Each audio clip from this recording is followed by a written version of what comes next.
Netcasts you love. From people you trust. This is Twit.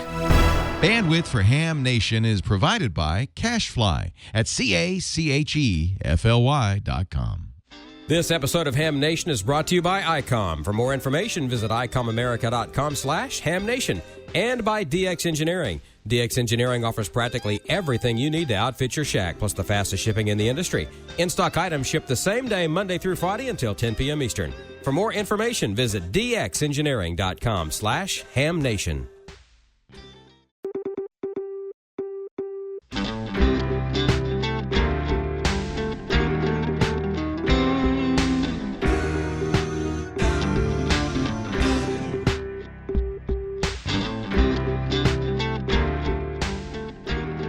This is Ham Nation, episode number 242, April 6th, 2016. Bob, batteries, and RF burns. Hey, good evening, everybody. It's Wednesday night. It's 8 p.m. Central, and you can do the math for whatever corner of the planet you happen to be in. But no matter where you are, it is Ham Nation time. This is a show for and about ham radio operators, and we could not do it without you and the folks in the chat room and you at home watching and listening, or wherever you happen to be. Thank you so much for being part of our little family. Speaking of our little family, we've had one that's been away on the road for a while, but the prodigal Bob is back. Bob Heil, how are you tonight? Nice to see your face. I am here. Yes, finally. Well, it's about half here. I'm not where I'm supposed to be, but I'm where I am at this time. I have no radios. It's in the stupid dressing room. This is crazy. But anyway, I got my USB Q out, plugged it in the bottom of one of the mics I pulled out of a work box, and here we are. And we're here. And we'll be back in the Ozarks next week, but it's sure good to be back, Don. I missed everybody. So thanks for letting me squeeze in there for a little bit tonight. Well, we missed you too. Before they throw you out of the dressing room, whose dressing room are you in? That's what I want to know. Who are you out on tour with? That's the problem. I can't tell you that. Oh. I'm going to show you in a minute. Oh, all right. Okay. Well, I can tell you this. It's a pretty lady. Your wife is singing? This isn't her dressing room, but it's Sarah's singing? Well, no, Sarah's not with me here. Oh, okay, all right. Okay, all right. Well, we're glad to have you hop in here at the top, and we're looking forward to having you drive the bus next week. We'll have Dale with his Show Me Your Shack video pieces and whatnot coming up a little bit later on. We've got George. Couple of hours to my north up in Jackson. How are you today, George? Hi, Don. I'm doing pretty well here. Got a couple of things to give away tonight. It's been a really nice week or so here. We were expecting some rain today, but it didn't show up. So it's been a good time to get outdoors and do a little bit of antenna work, one thing or another. But it's good to see Bob back tonight. Looking forward to hearing where he has been. Yeah, me too. Now, I've got a question. Do you have a smoke and solder for us tonight, or are you going to share true stories from the Broadcast Engineer Notebook? Well, I don't have a smoke and solder, so if we've got the time, yeah, I can share some kind of real radio engineering story. Because I know that there's never a dull moment in broadcast engineering. I can tell you for sure. Good. Well, we're looking forward to that. And also out to our west, we have our old friend Gordon West, WB6NOA, out there holding down the left coast. Gordon, how are you tonight, and what's going on in Short Shots? Everything is fine. Actually, no short shots. It'll be live tonight. But we wish Dale in 6SFU and his cat a happy birthday. Dale helps us a lot with what's news going on up in the Great Lakes. April 9th, this Saturday, the Central Pennsylvania in York, Pennsylvania, having their good ham radio get-together. And week after next, wow, Don, this is going to be a big one, the big Visalia DX convention. We'll hear more about that, I'm sure, during the show. But Visalia is big. And at the same time, in Washington, D.C., it's the VHF-UHF Super conference with all sorts of tours going on. And on a week from Sunday, attention, all Ham Nation enthusiasts, get on the air, because a week from Sunday, the 17th of April, it's called Rookie Roundup. And Rookie Roundup is for those hams who have been a ham for less than 3 years, like 2 years and 363 days, less than 3 years. And on the air, we need their name, year licensed or your year licensed, just the last two numbers, and the state that you're in. And of course, you can exchange signal reports, but work some rookies during the roundup a week from this Sunday, because they would love the contacts. And I had to laugh. QST Magazine. Wow. Finest magazine there is for ham radio operators, because everything is 100% accurate, other than they said be sure and call out CW rookies. No, I think they meant CQ rookies, but nonetheless. And I look forward to seeing my friends at the Nevada State Convention, April 29, 30, and May 1st, where we're going to have an instructor academy and all sorts of fun. And then guess what? I'm going to be working with Amanda at the Rocky Mountain Ham Radio Convention, May 13, 14, and 15. And then I go direct to Dayton, Ohio, and we look forward to our Ham Nation talks that we're doing in Dayton. But let me tell you, Don, we had a flock of correspondents come in after last week's big show on batteries. And I took the most common asked questions, and I've got them right here. And the first one is, what's the big deal about lithium iron phosphate? Folks, the big deal is this is 27 amp hours, and it weighs about 3 pounds. It's nothing as composed to what I used to do for 19 amp hours that weighed about 30 pounds, or a 6 ampere that weighed about, well, you get the idea. The big deal about the lithium iron phosphate is the batteries are extremely lightweight. How much will they go for recharges? 2,000 recharges, which means lithium iron phosphate should last anywhere between 3 and 5 years. How fast can you recharge them? Well, Bioenno Power, BIOENNO Power.com. Bioenno Power says that you could, if you had to, recharge them at half their capacity, and they won't hiccup. And what causes the Bioenno Power batteries to hiccup is on purpose. It's a built-in board that senses overcharging or too much current or short circuit, and the board will pop the battery out of circuit to protect the battery, and it's a simple reset to get it back aboard. The Bioenno Powers are guaranteed for 2 years, and the big deal between a lot of the other manufacturer batteries, such as the excellent Shorai, this is a Shorai battery, and next week I'll have a Bioenno. They say that they're rated differently. Shorai is great for starting vehicles, but it won't last as long on a deep cycle, such as a ham radio pulling current. The Bioenno Power batteries are rated for deep cycle, and you're going to get 2/3 more long-lasting power than you would out of a jump start battery. So that's why Bioenno Power is really working for the ham radio world. Now, the question is, how much do they cost? Well, they cost about $10 for every amp. And we recommend the 20 amp, and I'll have one here next week, Bioenno Power lithium iron phosphate battery to run an HF transceiver for at least a day, a little transmitting and a lot of listening. And of course, we'll get it ready for a field day that is coming up.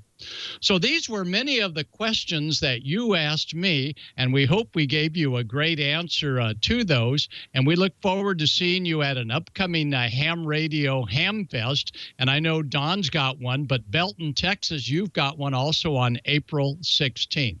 So, folks, I'm continuing to look into the lithium iron phosphate batteries, and I'll give you a longer report next week because this Friday I'm going up and buying a whole bunch of them and putting them to good use starting this weekend. So, Don, back to you. That's my report for this week. And 73, and we'll see everybody on 40 meters after the Ham Nation net. Don? Awesome. I got to tell you, I was pretty impressed by the Biono Power lithium iron phosphate. I had never heard of lithium iron. I'd heard of lithium ion, and I thought that for the longest time you were mispronouncing ion when you were saying iron. But now, No, I lithium have seen, ion goes boom. Lithium iron does not go boom. Right. I have seen the light of the exploding lithium ion pack. And I tell you what, if you've never seen a lithium ion battery pack explode and catch on fire, you really need to go on YouTube and just search that stuff. That was the whole problem with a lot of these cheap Chinese hoverboards that came out around Christmas time. They used cheap lithium ion packs, and because I don't know, they were horrible. They were overcharging and everything else, and they were burning people's houses down. So no problem with the lithium iron phosphate, and that's some impressive technology. I'm looking forward to learning more about that. Thank you, Gordon. Appreciate that. Yeah, I got a ham fest for you. I got this in the email today. Saturday, April 16th. So we're 10 days away. Not this weekend, but next. The Split Rock Amateur Radio Association will hold their annual ham fest. This is out in New Jersey. We get this from N2KOJ, Eric, the king of Jersey. He sent this to us. Roxbury Senior Center, Horseshoe Lake on Eland Avenue in Succasunna, New Jersey. And by God, that's where I want to retire to. I just want to live somewhere named Succasunna. It's just fun to say, isn't it? Where do you live? Yeah. I live in Succasunna. Where do you live? Not in Succasunna. So Succassunna's to be you. Setup starts at 6 a.m., 8 o'clock for buyers. DXCC QSL card checking available. VE session, of course. Registration starts at 8:30. Exams at 9. Talk in 146-985, the K2GG repeater. If you have any questions, just go on QRZ, look up N2KOJ, and he'll give you everything you need to know. Or you can check it out at splitrockara.org. Split Rock, just like it sounds. You're going to hit a stone with a hammer and split it. splitrockara.org, and that is in 10 days, April 16th. So if you're up in New Jersey, just forget about it and go on over there. All right, let's go ahead and get into the news of the week with Amateur Radio Newsline. And we have Dr. T this week, so let's roll that.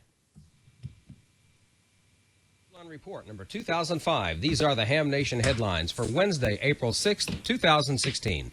The horrific terrorist bombings in Brussels, Belgium hit very close to home for one radio amateur.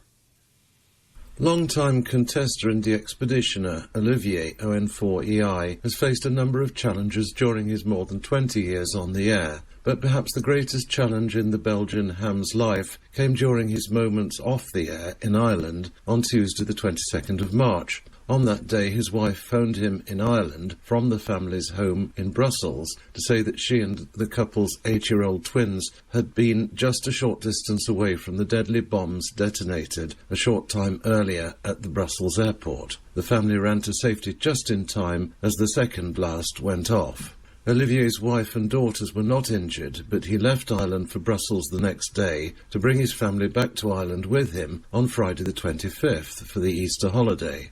Olivier then announced on his QRZ page that he would still proceed with his plans to operate as EI1A during the WPX contest that weekend, the 26th and 27th of March, writing that his decision, quote, represents the resistance and a beacon signal of liberty in memory of Brussels bombing victims on the 22nd of March 2016, end of quote. For Amateur Radio Newsline, I'm Jeremy Boot, G4NJH in Nottingham, in the UK. The sudden death of comedian and actor Gary Shandling was a shock to fans everywhere, but it also rocked the amateur radio world. The news of the sudden passing of actor and comedian Gary Shandling had a special significance to one person in the ham radio community, Alan Davis, K2WS. It started back in the fall of '65. I just bumped into him. It was just serendipity, and we got to be friends. I talked to him almost weekly. Shandling's callback then? WA7BKG. That's right. Gary Shandling was a ham radio operator who had regular QSOs with Davis over 40 years ago. They developed a long-distance ham radio friendship. Davis said Shandling was a jokester right from the start. Gary had his dad print up this award called DIPPLE, D-I-P-P-L-E, dated February 1966, for his outstanding display of ignorance beyond the capability of any other radio amateur for causing undue interference on the amateur radio spectrum. Keep up the bad work. And on the lower left, Gary Shandling, his signature, Chief of DIPPLE Registration. 4 years later, Davis again paid Shandling a visit. And at that time, he told me, I'm doing gigs in Las Vegas as a stand-up comedian. I remember thinking, gee, I don't get it. He doesn't, it didn't fit at the time. I didn't get it. But Shandling did go on to a successful career as comedian, actor, and writer, winning 5 Emmy Awards. He could joke around and all of that, but on the inside, he's got it. I'm getting a little emotional, so I'm sorry. That's Alden Davis, K2WS, recalling his old ham radio friend Gary Shandling, WA7BKG, and later KQ7KA, who passed away after suffering an apparent heart attack on March 24th. Shandling was 66. For Amateur Radio Newsline, I'm Kent Peterson, KC0DGY. And finally, a reminder that the nominating period for the Bill Pasternak Young Ham of the Year Award is now open. We confer this annual honor on the best of the best, a young licensed radio amateur who's used ham radio for public service, benefiting his or her community, or who has impacted technological development affecting communications in some way. For details on nomination requirements and to download an application form, visit our website, www.arnewsline.org, and click on the tab for YHOTY. Completed forms and supporting documentation should be sent to the Young Ham of the Year Award, in care of Amateur Radio Newsline, Inc., Editorial Office, Post Office Box 451, Huntington Station, New York, 11746. And that's all from the Amateur Radio Newsline, your independent source for amateur radio news for over 37 years and counting, at www.arnewsline.org. With Jeremy Boot, G4NJH, Kent Peterson, KC0DGY, Alden Davis, K2WS, Karen Eve Murray, KD2GUT, at the news desk in New York, and our news team worldwide. I'm Don Wilbanks, AE5DW 73. We'll see you next time here on Ham Nation. Now, here is the solar update with Dr. Tamitha Skov. We have 2 solar storms that are back-to-back that could bring us some aurora later in the week, and some new active regions are rotating into Earth view off of the east limb, which should bring you amateur radio operators some relief. Those stories and more in the news this week.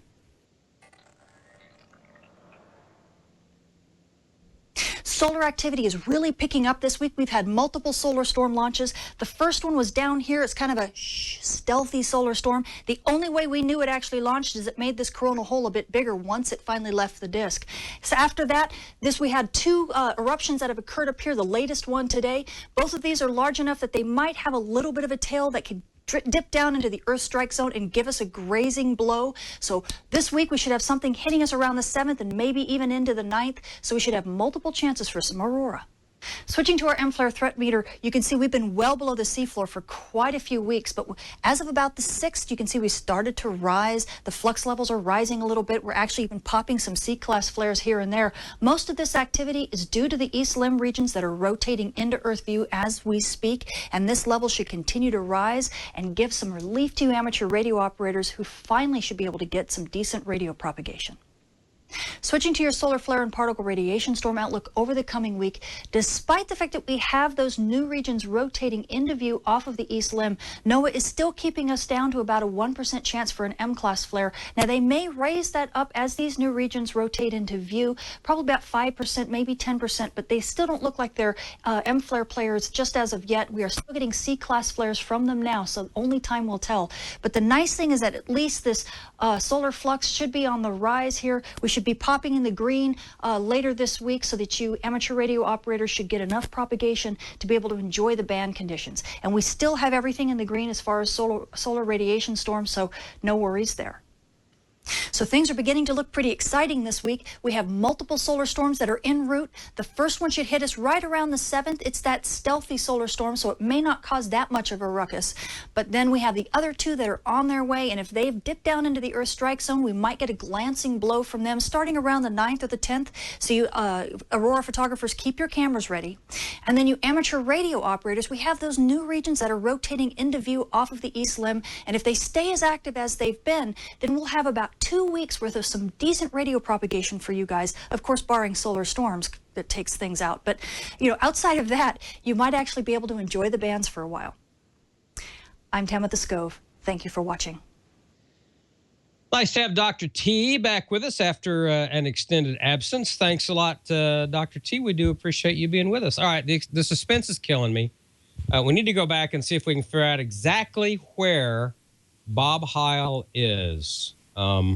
Bob, you must fill us in and tell us where you are, and just because the suspense is killing us all.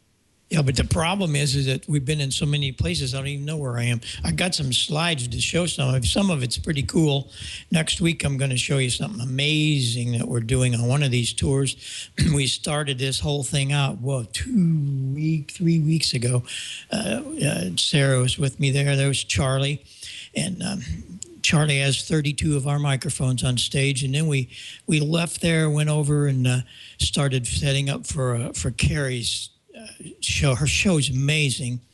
It's way over the top. Here's their new board. It's the first time it's ever been used. They've got 2 of them, one front of the house and one for monitor. Cam Beachley. Kind of cool is TalkMap microphone is in one of our little Pro Micros. It's cool, and they love them for TalkBack. This is some of the speaker wiring. I just thought I'd show some of you guys and gals how intense these shows are today.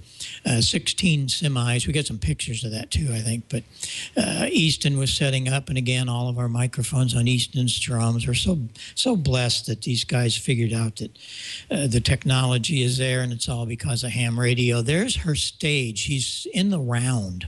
It is absolutely phenomenal what they're doing, and this was about 1 o'clock a couple of days ago in the afternoon. And there I was fixing something, an amplifier. Oh, we have to fix amplifiers once in a while on the fly. This was a setup, a stage setup, and then you can see the guy up on a high ladder adjusting a light and all of the stuff that it takes to put on a show today. Then we left there, went over to see my old buddies. It's the 50th anniversary of The Who, along with the 50th anniversary of Heil Sound. So quite a nice reunion, and the boys are well. If you get a chance, please go see The Who. It's gonna really be a great show for you. They're just playing their butts off. I couldn't believe it, and it was really, really good. I was happy to see him in such good spirits. Usually things don't get going that way, but it was great. But we'll have more. One thing I had to tell you about Carrie, there are no more light men now. We used to have light men all up around the tops of the arena. Not for her. They sew inside her clothing. They're sewing infrared sensors. And they send these light beams down from all the spots and follows her clothing. So wherever she goes, the spots go. It's amazing. I got a little demo, but I didn't have time to download. I'll do it for next week, and it's really amazing what's going on in the technology today. As I said, there's 16 semis for her, 9 buses. And most of these shows are getting very complex. And all I do out here is help the monitor guys and the FOH guys pick out their microphones. I've been carrying it. I just love it. I carry one of our USB Qs in my carry bag because you never know. And that's all I'm doing. I'm putting a microphone. I pulled one out of their box out there, and I plug it in, away you go. And what's cool about that is it's got bass and treble controls. I want to do 2 other things. Something that has really been loading up my inbox this week is the ICOM 7300. This looks like it is going to be the smash radio. but huge questions about what do I do? Because it started off a couple of weeks ago with the Europeans. They got the radios. They always get the radios before America. And the dynamic microphones won't work on it. And oh my gosh, they're going, what do we do now? Well, it's real simple. The ICM is the microphone for the 7300 or any of our IC elements. And you can't just go plug your old Kenwood MC50 or your Yaesu. Won't work. Sorry. And go to our site. And we don't have it up on this yet, but I want you to go here. Make a note of this. Just put our site, heilsound.com. We have got a new interactive website that tells you put the brand of the radio in. Then you tell it, is it a microphone? Which one?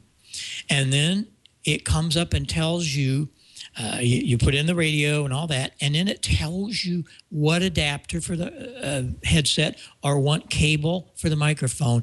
Stephen Warford put this together, our director of operations, and I'm telling you, this is something special. So it'll help you with any radio to figure out what you need for cables and all that. But right beside that, on our homepage is a thing about the 7300 also. We're going to have a lot more. But boy, I'm telling you, down at the bottom is a box right there. And it'll tell you a little bit about 7300. You can't use dynamics. They just, why do they do this? Such an incredible technology move. And it's okay because the ICM sound great on it, but we can't use our old microphones. So just so you know. And one last thing, I want you to write this date down, July 23rd, 2016. And the reason I do is, I've talked about it for a couple of years. Well, it's going to happen again. This is the home of Wes Shum, the guy that brought single sideband to ham radio. This is his home. He passed away a year or so ago. But if you remember, I was there at one of the field days with Wes and really enjoyed it. But they're going to have a boat anchor weekend at his farm. Please come and visit us.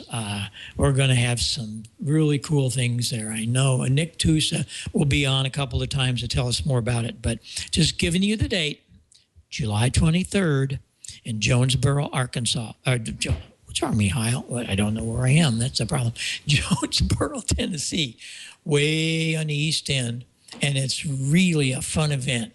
And they'll have all kinds of radios there and things you never heard of before. But just a big boat anchor field event. So we'll be there. Well, thanks, guys and gals. It's good to be back and try to get into the swing of things. I got a few more days yet, but then we'll rip out and get back into the Ozarks, and we'll see what happens from there.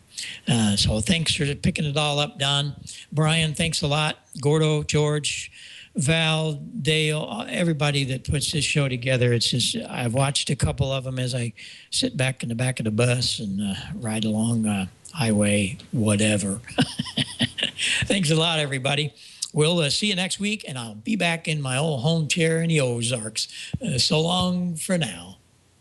Hey, I got a question for you, Bob, before you skate out. Your buddy Joe Walsh is going to be playing in New Orleans here pretty soon. Are you coming down here with him, or any plans for that, or do you know? That rehearsal starts in 2 weeks, and then we start figuring out who's going where, what, why. But, yep, he's going to be all over the country. We'll have a lot more about that when things are a little more settled. Yeah. Good. Hope you come down here to New Orleans. It'd be nice to see you. And Nick Tusa. Nick Tusa's the man. I love running into Nick at Hamfest. Love running into Nick at Hamfest. He lives down here, so yeah, very cool. Amazing guy. Thank you, Bob. We look forward to having you back in the driver's seat and having the warden back in charge of the asylum here. The inmates are ready for arrest. Speaking of inmates, let's go on to my other striped shirt friend, and that would be our friend George up in Mississippi, a little north of me. What's going on tonight, Chief? Now, you do have a striped shirt on. Look at you, kind of. Oh, wow. It's got some stripes in it. It's not as striped as the one I wore on Ham College a few weeks back. looked like something out of the prison. But anyway, great to see you again tonight, Bob, and to hear a few tales from the road, and we're looking to learn more about that in the future here. He mentioned the IC 7300 there. Well, people have been asking me about the video on that. It finally got posted. We had a lot of trouble getting it posted, actually.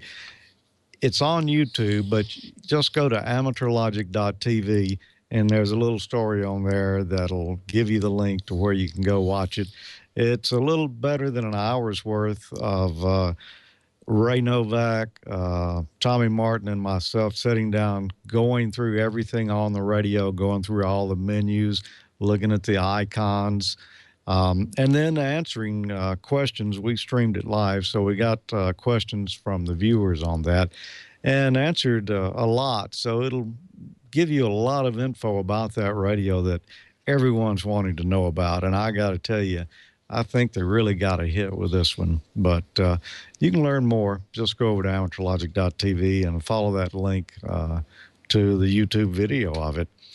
Well, last week I asked a question, and this came from the amateur radio technician exam, as well as this week's question, Will. What would cause a broadcast AM or FM radio to receive an amateur radio transmission unintentionally? And your choices were A, the receiver is unable to reject strong signals outside the AM or FM band. B, the microphone gain of the transmitter is turned up too high. C, the audio amplifier of the transmitter is overloaded. Or D, the deviation of an FM transmitter is set too low. Well, we had a winner, and that is Ron Barber, W4CHI, and Ron said it's A, the receiver is unable to reject strong signals outside the AM or FM band.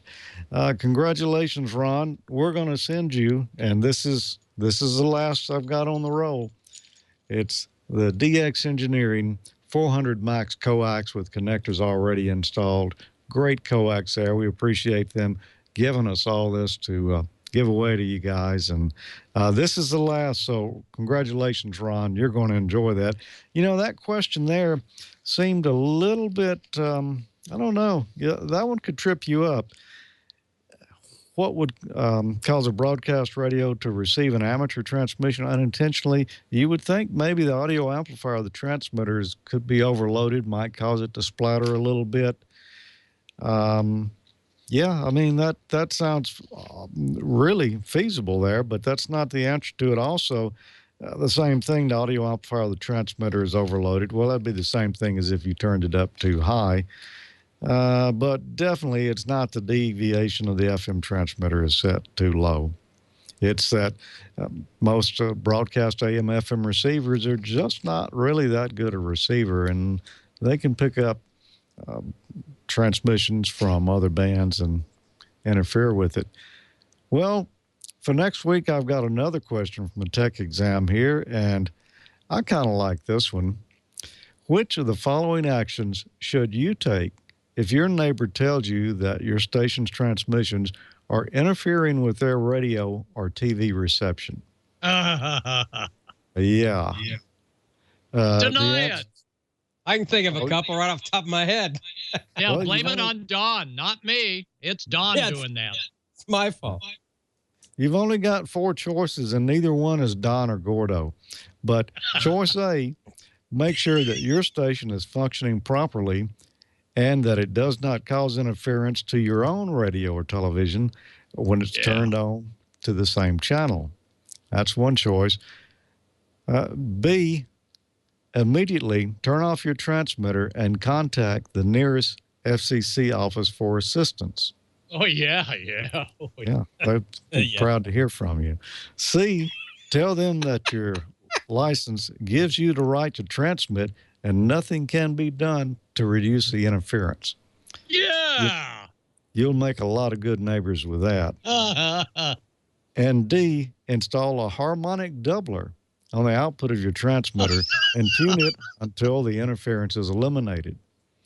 Now, if you think you know the answer to that and know it's not Gordo or Don, then send me an email, hamnationcontest@gmail.com. And what I've got to give away here is an MFJ 113 super bright giant LED clock. It's 12 or 24 hours.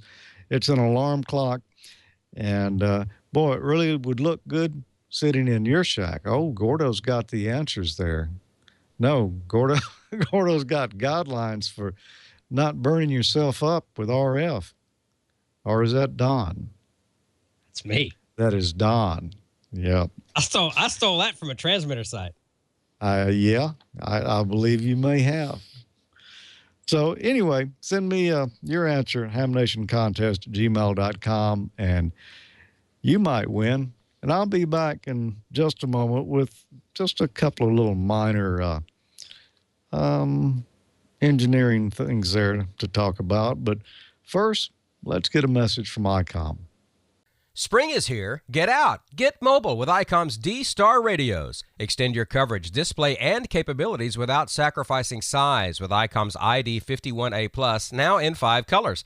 The RS-MS1A free download Android application allows personal device connection. You can also view the location of repeater sites, send and receive pictures and text messages, DV and FM repeater search function, D-Star DV mode capable, and a micro SD card slot. If you're new to D-Star, try ICOM's ID880H. The features include VHF-UHF dual-band functionality, 1 band at a time, good menu structure, and easy programming, plus fast multiple scanning for maximum reception.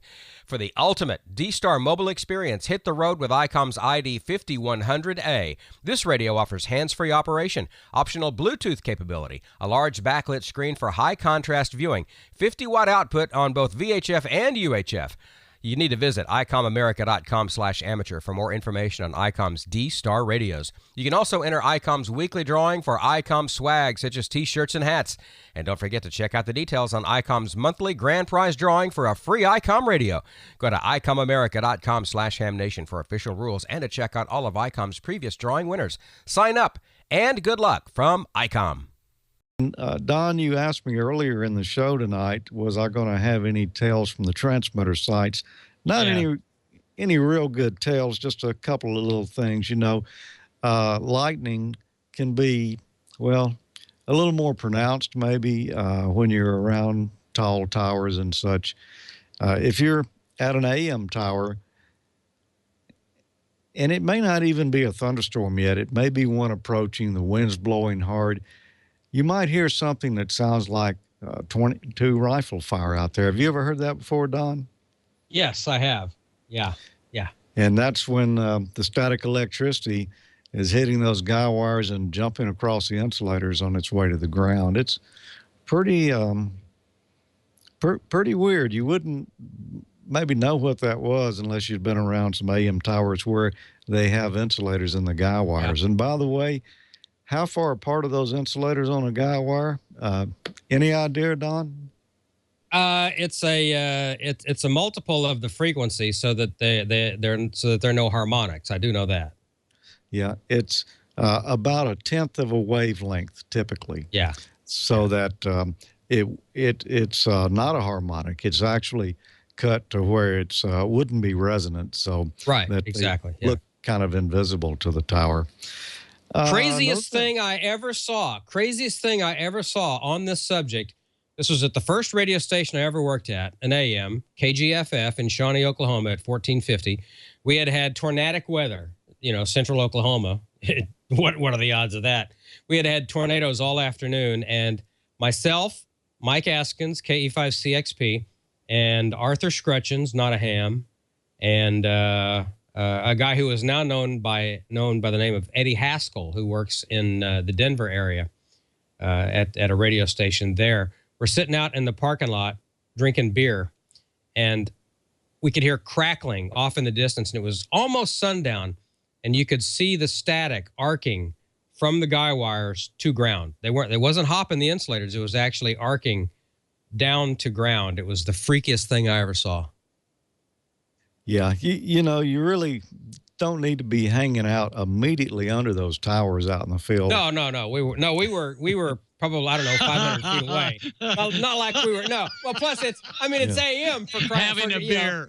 Yeah, exactly. Yeah, no, you don't want to go pee on that tower. No, not that Eddie Haskell.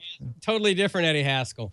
But yeah, no, in fact, that's what I got into. I got into an FM studio one night while I was drunk because I actually threatened to go and pee on the AM sister station's tower if he didn't let me go in and use the bathroom. That was many years ago. So, all right, enough stories. Enough stories. Yeah. Well, one other thing I wanted to show you here, and I don't know, you probably can't see this picture on the monitor very well. This right here is an insulator. It's a fiberglass rod about that big around and probably about this long. And they use those as insulators, usually up right next to the tower, because if you look on some old installations, there's like 3 insulators there right beside each other in little tiny short pieces of guy wire connecting them together. And now they'll use these fiberglass rods that are a little longer. This one right here came off of a top-loaded tower. You know, they'll take a tower, and most of them should be a quarter wavelength tall, but in order to use shorter towers, what they'll do is they'll top-load them. So the top set of guy wires on the tower comes down a particular distance, and it's connected right to the tower, unlike, you know, normal guy wires on an AM tower where the tower itself is radiating. And it'll come down a certain distance, then it's got one of these insulators like this. Well, you can see this one right here, or maybe you can see it. It looks more like charcoal than it does nice like fiberglass. We've got a 50 kilowatt, one of our AMs is, and after a recent thunderstorm, we noticed that it would chop off on modulation peaks. We'd just lose a signal. The station would just die, and then it would come back. Another good peak would come and it'd die again. So we reduced the power down, and it would stay on.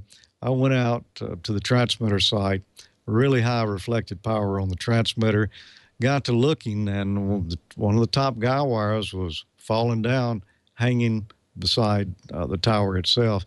I went out in the field and found the other end of that guy wire, and that's what I found right there. Oh, wow. What we think probably happened is it, you know, got an arc from lightning, caused a carbon track down it, and then the 50 kilowatts just had it for lunch. So, yeah, I don't know that I like fiberglass insulation when you're dealing with that kind of power. One other thing, Don, and this is a technical term, you may know it. Last night I had to work at a transmitter site. We were installing a new RF switch between a main transmitter and a backup, so you could select which one would be on the antenna. And those things are pretty heavy, you know, when it's in continuous use for broadcast and higher power and all. So I had a buddy with me, and, you know, we got it installed. But last night's adventure, I'm going to call it a two-gapper. And do you know what the term two-gapper means? No. That one has, I know a lot of really, really strange broadcast terms, some of which probably can't be said here, but that one I don't know.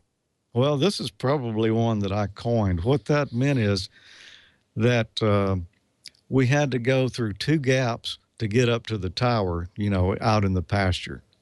Okay. Yeah. I need my rim shot here, but yeah, I don't have it handy. Anyway, okay, enough of that. Let's go on to whatever's next, which is Dale.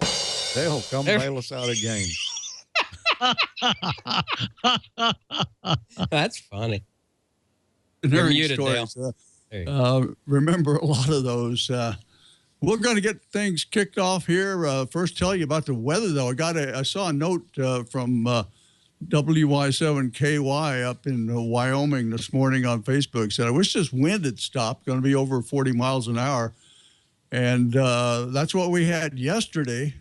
And I said, yeah, we've got the same here. And then I basically listened to the weather on the way home tonight. And in Wichita, the gust peaked over 60. So, boy, it's been amazing here, windy. And we've had those fires down to our southwest.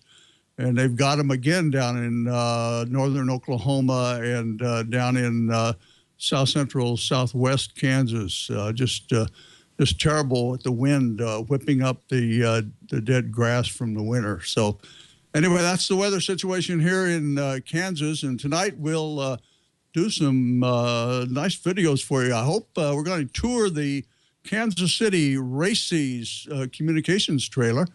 And we're also going to feature a 10-year-old YL demonstrating how to use 3 different Morse code keys. Our first video was produced by JD. You've seen his videos before. He's a good videographer up in Kansas City. He calls in 0IRS. And the thing that's different about this video is the fact that our tour guide in the trailer is blind. And the fascinating part of the video comes toward the end. He will demonstrate how a blind person can tune the rig up and match an antenna with an antenna tuner. So really interesting. But let's watch that one first. It's Craig Martin. He's KY0 Oscar.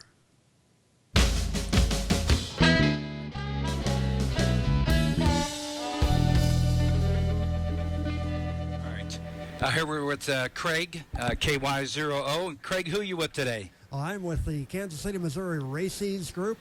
This is our communications trailer. The equipment you see to my right is the rear operating station. We have a station just like it in the front. We are able to run voice, Morse code, and digital operation. The roar you hear in the background is an 18 kilowatt diesel generator that supplies all of our power. To my left here is our network and DC power supply. We have 4 batteries here that are charged with 2 50-amp Astron power supplies that provide us power on the radio buses. So we have both AC and DC in the vehicle here. We've got all kinds of VHF and UHF antennas on the roof. We also have a 50-foot mast we can raise, and that's behind me. You can see the mast that goes up through the roof. It is pneumatic. That is, it's driven with compressed air, and we're able to raise that. We raise antennas on it. My antenna that I use on field day is a DXCC. So we have 2 complete workstations. You can see behind me to the right there is our desktop PC. That's used for logging, and we can use it also if we need to get on the web. We can use it for that. You want to show us something unique to most ham operators? Okay, let me turn here. I'm going to show you how a blind person will tune an antenna. Let me turn the receiver on. We're trying to be quiet here because, let's see. There we are. Now let's suppose I'm going to move this antenna a little bit. This is off-the-shelf technology, by the way. Anybody can do this. What I'm using is a noise bridge, and I'm going to tune this tar heel that's on the roof to a null. And here we go. That's a little loud, so we'll turn this down. Notice the pulse. I'm going to eliminate that pulse.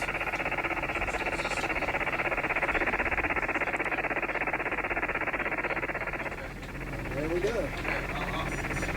That's how you tune. You tune for a null. Let me raise the little bit. We're not going to quite get a complete null.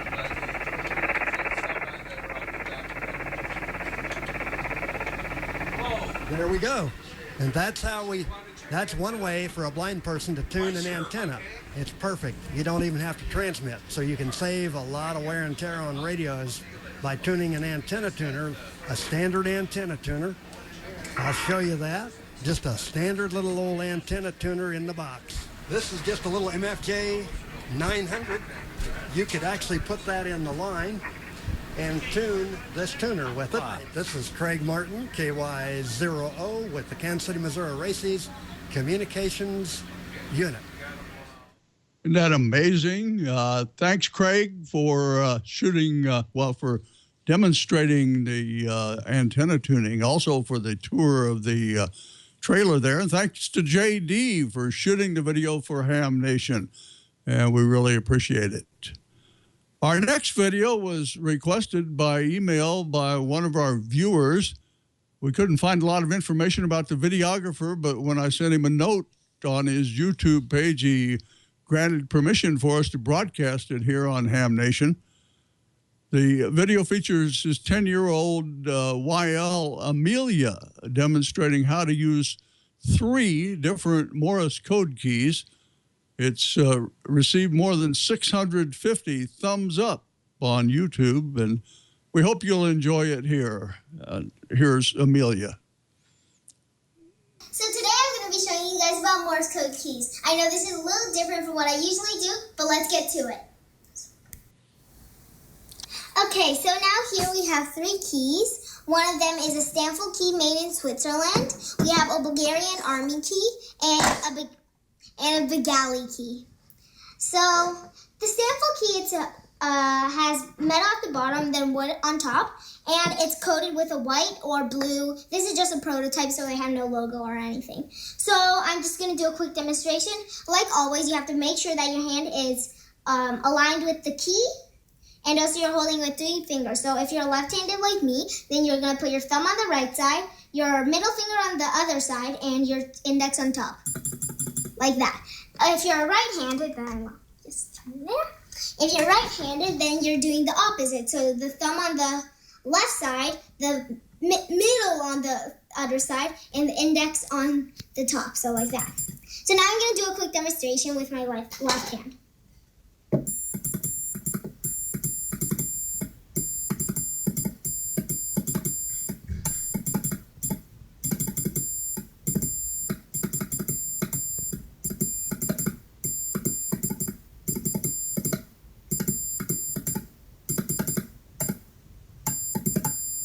Like that. So that was a Stanford key. Okay, so here now we have the Bulgarian key. It's a Bulgarian army key, very light, so you have to hold it unlike the Stanford key. So you have to hold it with one of your hands. And as always, like I said, for the Stanford key, you have to keep it aligned, and same thing with your fingers. Like that. Okay, so I'm going to do another demonstration.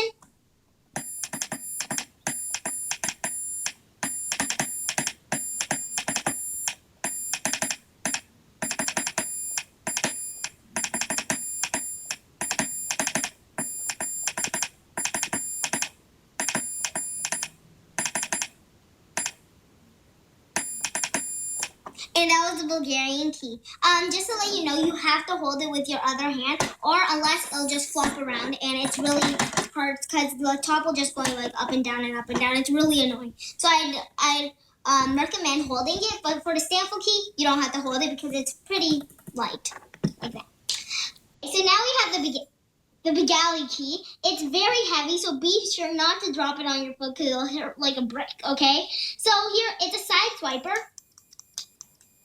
And it's like a cylinder shape, and it's gold plated, and then it's a very beautiful key. But like I said, it's very heavy. So I'm going to show a quick demonstration. So.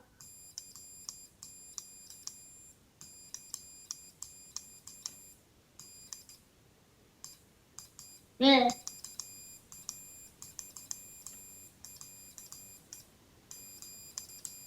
Okay, I'm not very good at side swiping, but you have so it's a Bengali key. You could just like look at the logo. That. And yeah, if you have to do modifications, this one you can modify it by opening the top. This one you can modify it. I think it's from these sides, right? Over here. And you can modify this one with this tiny screw. So, okay. Is that amazing or what? I'll tell you what, I can't even imagine giving a presentation for 3.5 minutes live with all that energy when I was 10. I Just I couldn't remember all that stuff then, but probably can't remember it now. But anyway, thank you to YouTube user Guitar Tone for giving us permission to broadcast the video here on Ham Nation. And if I had Amelia's call sign, I would have passed it along. Wish he would have put a tone oscillator on the keys. That would have been better. Then we could have read her call sign. I think you could probably, if you look at it close, almost read it from the clicks when she was sending on the middle Bulgarian key there. But anyway, we thought you'd like that. It's very enjoyable to see young people so energetic and so knowledgeable and not afraid to let everybody know it. So that's it for tonight on the video segment. A couple of reminders. If you'd like to man the Ham Nation booth for an hour or two at the Dayton Hamvention, drop me a line. We'll get you on the list. Have about 7 or 8 volunteers so far, and we'll put out a tentative schedule right after May 1st and let everybody adjust their schedule, and then we'll publish a final one the week before Dayton. So we could use some more volunteers there. If you'd like to do that, just let us know at hamnationvideos@twit.tv. Also, if your club would like a Skype presentation demonstrating how to better tell the club story using photography, I do have a keynote presentation filled with a lot of photographic eye candy, and we'd be happy to present it to your club via Skype. In the meantime, send your shack photos and your videos, please, too, to Ham Nation Videos at twit.tv. And if you get your shack photos in within the next 10 days, we'll get them into a Show Me Your Shack segment or episode planned for April 20th. Well, Amanda's standing by with news from the chat room, but first we're going to check in with Don and find out what's new at DX Engineering. Don, what's the 1610 all about? Take it away, guy. They got some good stuff. We're going to talk about antennas. And, Bob Heil's a big fan of the resonant dipoles. And, if you've got the space and the time and the inclination to put up a bunch of resonant dipoles, then, yeah, that's the way to go. But if you only have room for one, an efficient multiband operation, that's pretty much the holy grail if you don't have room for a bunch of antennas. And DX Engineering has you covered. In fact, they have several solutions that will help you work multiple bands using a single vertical. But before we even talk about the antenna, you got to have a base, and you want a quality base to mount it on. And for that, there is the DX Engineering Omni Tilt. It's a safe, secure way to mount your vertical so it can be lowered for service. The DX Engineering Omni Tilt bases, they include those with many of their vertical antennas already ready. Included in the antenna kits. We'll talk about that in a little bit. Yeah, but of course, you can buy the bases separately as well. There's an option for trap and mast-mounted vertical antennas. Just think about this. Being able to lower your antenna for service to protect it against high winds, to keep the HOA officials from sending you nasty grams. Yeah, the Omni Tilt, it's made to last. It's thick stainless steel, industrial grade stainless steel hardware. I saw those things when I was up there, and it's a great bit of kit. Now, if you're struggling to decide on a good multiband vertical to put on that Omni Tilt, DX Engineering has kits based around the Hustler, the popular multiband verticals that you work HF with performance and flexibility. They're perfect for anyone who wants a lot of coverage, but or even for the newly licensed ham who maybe just wants a vertical HF setup that they're not going to outgrow. There are 3 kits available based around the 4-band, 5-band, and 6-band Hustler verticals. That's up to 80 to 10 meter operating with a single vertical antenna, and each one uses an efficient design with individual tunable traps. Broadband performance gives you phone, CW, and digital on most bands, and the Hustler multiband verticals handle full legal limit, and they will withstand winds up to 55 miles an hour. The kits include the antenna, the DX Engineering high-quality patented radio plate with exclusive patented tilt base, set of radial staples, radio wire, several key brackets, connectors, and hardware to make installation a straightforward and easy affair. DX Engineering also has a ton of components to add versatility to your Hustler BTV, 12, 17, 60-meter add-on kits, and a kit that lets you connect a direct line of coax right to the base of the antenna to mitigate feed line loss and improve connection reliability. They also carry all the repair and service parts you ever need to keep you on the air for years. I want you to go check out DX Engineering because they ship faster than anybody else in the industry. Get your ground shipping order in by 10 p.m. Eastern, Monday through Friday. And if it's in stock, it'll be on a truck headed your way that day. In some cases, within minutes, 5-6 minutes, it's on the truck. Proven products, expert advice, great people. DX Engineering helps you shrink the globe. Request your catalog or shop online 24/7. The web address is dxengineering.com, dxengineering.com. Thank you so much for your support of Ham Nation. DX Engineering, great folks. You're going to love them. And someone else we love around here is Amanda. She handles the chat room, and there's nobody better. Amanda, how you doing tonight? I'm doing good. Loved your guys' stories earlier, and nice to see Bob back on. Let's see. First, I have an upgrade to announce. K4, boy, I put glasses on so I could read better, and it's not helping. KF4 LIS David says, please celebrate with me. I just upgraded to extra. So we will indeed celebrate with you. Congratulations, David. Yeah. Can't wait to hear ya. And another announcement into FYE, Andy wants to know that there's a Vintage Computer Festival in Walt, New Jersey, April 15th through the 17th. I've never even heard of such a thing, a Vintage Computer Festival. Is this where they keep all the Commodore 64s? I don't know, but I would be interested in going just to find out what they have there. And New Mexico QSO Party is happening on this weekend, Saturday, 8 to 8. So please join in and help those guys out, get some contacts. And also the Michigan QSO Party is April 16th through the 17th. So you guys listen out for those Michigan states as well. First, let's go to George. George, we have a coax question for you. Why run low-loss coax from base to water tower to antennas at 160 feet and from ground block run Mini 8 to repeaters? Does that make sense to you?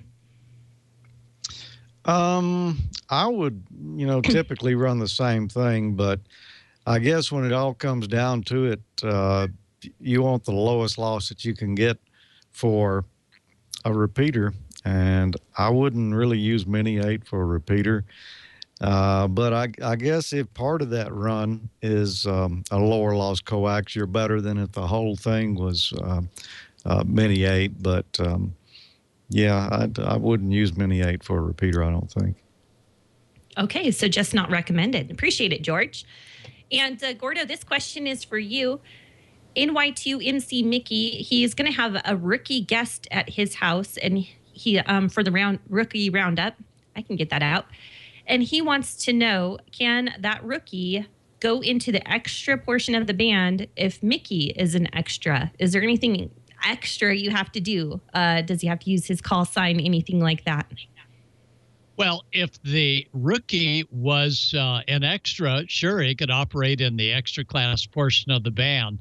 But if he operated as a third party to the extras equipment, then I don't know if he would really qualify for being able to get points for the rookie roundup, but he could certainly go on the air and have fun. So that's a tough one. It all depends as to how the control operator wants to have that rookie identify with the rookie's call sign and his call sign, as long as he's right there to be the control operator for the underrated operator on the extra portion of the band. Confusing, yeah. I'm confused.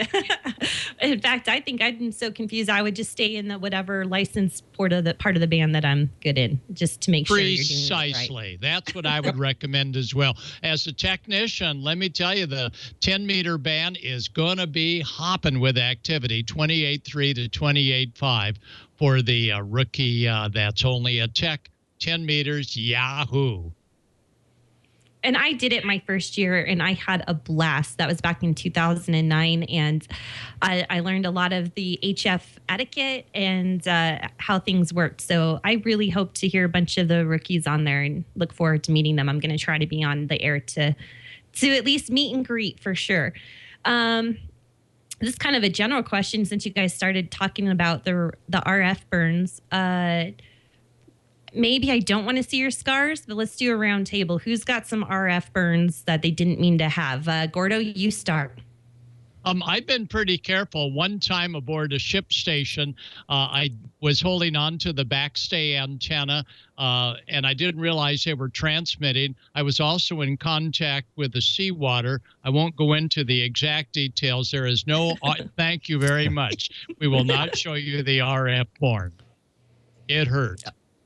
Oh, okay. Don, how about you? I got burned on my finger once, and this was actually on a CB antenna. It wasn't mine; it was somebody else's. He was running power, and yeah, I got burned on the finger. And let me tell you something: that an RF burn feels like no other kind of burn, and it takes forever to heal. So yeah, I've had one on my finger before. It's not fun. George, how about you?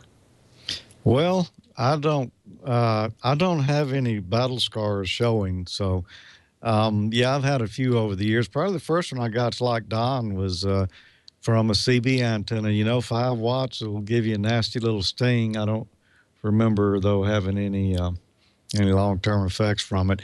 But I do remember the most recent one I got. And remember we were talking about the 50 kW transmitter a little earlier. Well, all of these AM stations have a little box at the base of the tower we call a doghouse, and that's where the tuner goes, is right at the base of the tower there. And for 50 kW, you know, the tuner is about the size of a refrigerator maybe, you know. There's some mighty big coils up inside of there, and there's a base current meter located inside there that you can see the RF current going into the tower. And they usually have a switch on it so that you can short across or take out of circuit that meter so that the lightning doesn't treat it like it did that insulator behind me. Well, there's a little cover that goes over to cover up the hole where you reach in for the switch. And there's a little knurl nut right there that held that cover in place. Well, I reached up there to loosen that knurl nut where I could get to the switch, and just touching that, I let go real quick. And it hurt for 2-3 weeks. Wow. I've been in one of those dog houses at a 50,000 watt station a few times, and I tell you, the RF made the hair on my arm vibrate. I mean, it's freaky being in those things at 50 kW. It's freaky. Oh, you hear them singing, you know, yeah. You hear the modulation, you know, coming off those coils and all. We would walk out to the towers at night at KOMA in Oklahoma City. 50,000 watt had a 3-stick array out in the backyard, and we would carry fluorescent tubes, and we get about halfway out between the building and the tower, and the tubes would blink on. We'd hang them in the fence, in the chain link fence, to illuminate what we were working on out there. Just weird.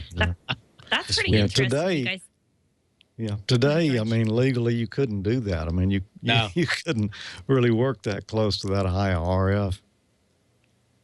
Nope. Which could explain a lot about people who have been around high RF environments, like you and me. Mainly me. Yeah. Mainly me. Yeah, see? Yeah, exactly. Yeah, that's right. Oh, still store's a fun thing, isn't it? Oh, that's funny. And you guys, I got my own RF burn. It was last September, and I'll never forget it. We were getting ready to do an Aries event. We're covering this 100-mile bike ride and getting the APRS kits ready to go out to all the SAGs. And they're all in these camo boxes, and we're testing them all out. And there's this itty-bitty little antenna that goes with each of them. And one of the guys that was testing one, he said, "Here, just hold this part." And I was holding the little antenna, and it beaconed. You know, they beacon every 5 to 10 minutes. And all of a sudden, I'm like, Yahoo! I'm feeling, and then what am I feeling? Like, oh, you got your first RF burn. That is so cute. And then everybody stopped and had to like break out their hands and their arms, showing all of their RF burns. So it was actually pretty funny, but. Yeah. My dad had in ways you don't expect. My dad had a phrase for when things like that would happen to me. He would look at me and go, "That'll learn you, won't it, boy?"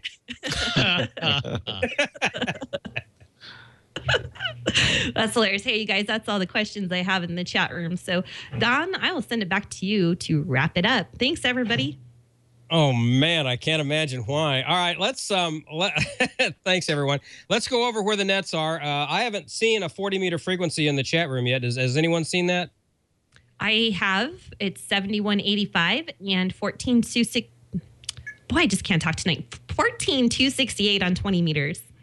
Okay, good deal. Of course, the digital nets on Echolink, that is 30 Charlie. And on, did I say Echo? No, I'm getting back. Echolink is 355-800. That's the Dewdrop In conference server. And D-Star is 30 Charlie. There you go. So there. I think that's got.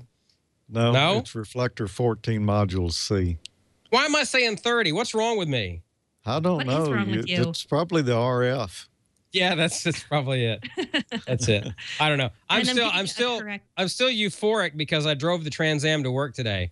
And I drove home with the T-tops off and the wind and sun in my face and fog hat on the radio. So I'm in a great mood today. So all right, 14 Charlie for D-Star. Why am I saying 30? That makes no sense. All right, and this is iced tea, by the way, tonight. I just want you to know there's nothing alcoholic in there. So I'm naturally this way.